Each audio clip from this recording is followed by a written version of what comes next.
কাতারের যে কিং শেখ তামিম আল Hamad Al Thani, তার মা, উনি খুবই পাওয়ারফুল ওমেন। উনি একক নেতৃত্বে এই কালচারে একজন সোলজারের স্টার্টিং স্যালারি 2.5-3 লাখের মতো, কয়েকশো মিলিয়ন ডলার কাতারের দেনা তারা দেন। আগে ডিগনিটারিদের সাথে প্রফেসর ইউনূসের একটা এই যে মিটিংয়ের সাইড লাইনে একটা মিটিং হয়েছে, যেটা এই সামিটের সাইড লাইনে। ওইখানে উনি কাতারি যারা ডেভেলপমেন্ট, যারা সিনিয়র অফিসিয়াল আছেন, মিনিস্টার আছেন, কাতারের টপ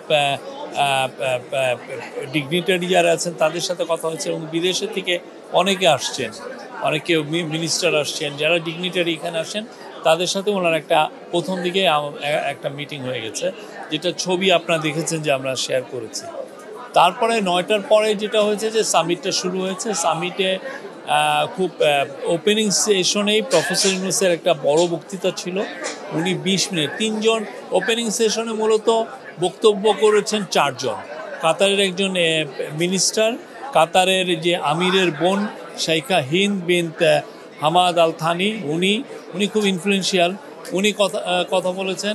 উনি কাতার ফাউন্ডেশনের প্রধান, তো উনি কথা বলছেন। আর বাইরের থেকে কথা বলেছেন আমাদের chief adviser professor Mohammad Yunus, এবং আপনি জানেন ব্রিটিশ অ্যাক্টর, খুব নামকরা অভিনেতা ইদ্রিস আলবা।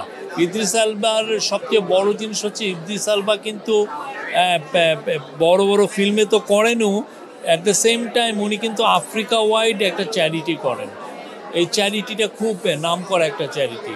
তো ইদ্রিস আলবার সাথে একটা কোশ্চেন অ্যান্সার সেশন হয়েছে। আর প্রফেসর ইউনূস 20 মিনিটের একটা বক্তব্য দিয়েছেন।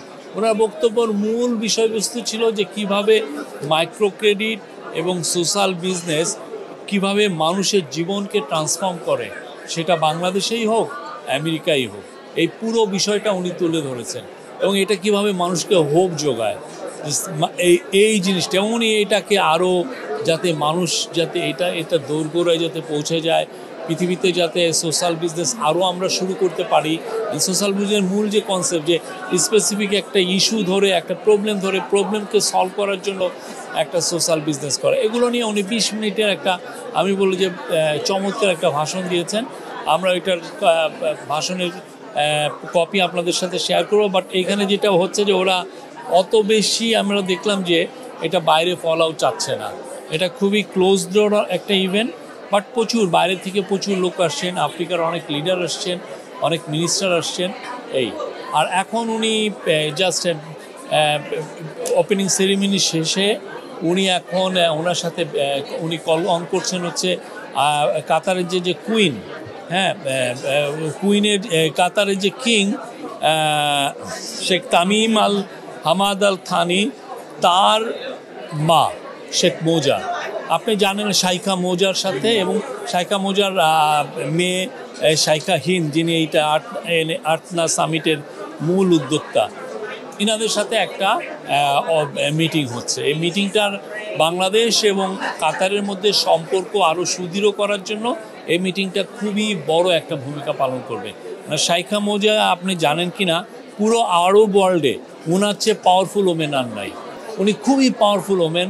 উনি একক নেতৃত্বে এই কালচারে, কাতারে বা পুরো আরব ওয়ার্ল্ডে যেই ধরনের কালচারাল ইস্টাবলিশমেন্ট করেছেন, এটা অতুলনীয়।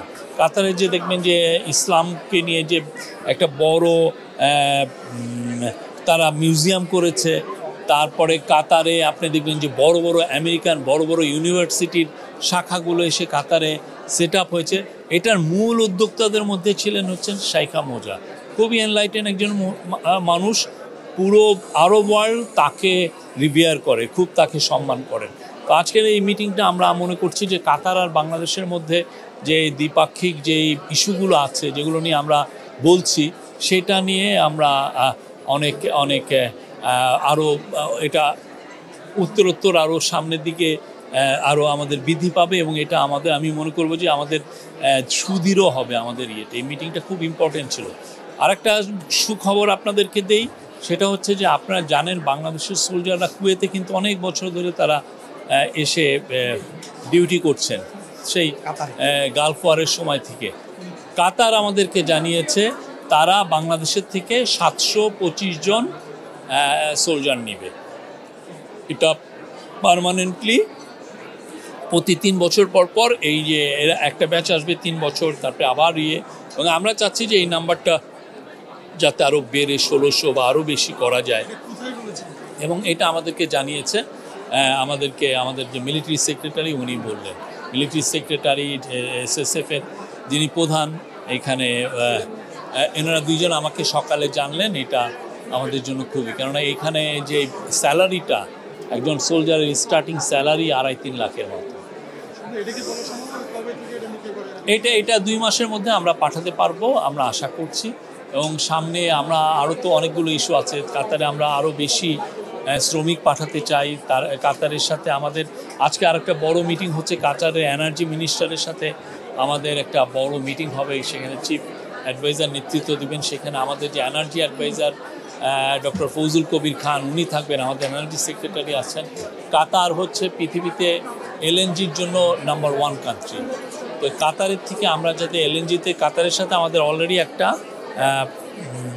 এগ্রিমেন্ট আছে, এটা লং টার্ম এগ্রিমেন্ট, কিন্তু আমরা চাচ্ছি আরও অনেক বেশি LNG আনতে।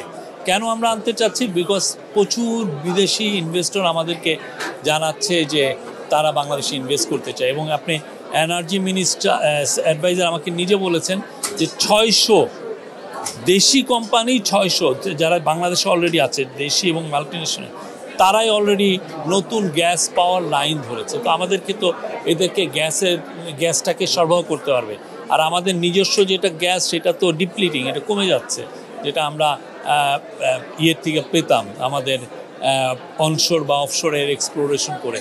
তো আমরা চাচ্ছি যে কাতারের সাথে আমাদের সম্পর্কটা আরও সুদৃঢ় হলে আমরা যদি LNG আরও বেটার প্রাইসে পাই, হোয়াই নট। আমরা এই বিষয়ে কাতারের সাথে আমাদের খুব ভালো হবে। কাতারের কাছে আপনি জানেন পতিত স্বৈরাচার প্রচুর টাকা রেখে গেছে, কয়েকশো মিলিয়ন ডলার কাতারের দেনা তারা দেননি। এবং এতে যেটা হচ্ছে যে কাতারের সাথে এক ধরনের দূরত্ব তৈরি হওয়ার সম্ভাবনা দেখা গিয়েছিল। আমাদের গভর্নমেন্ট এসে পুরো টাকাটা দেওয়ার আমরা মুভ নিয়েছি। এখন বোধহয় 37 মিলিয়ন ডলার আছে। কালকে বা এই সপ্তাহের মধ্যে পুরো টাকাটা পে অফ করা।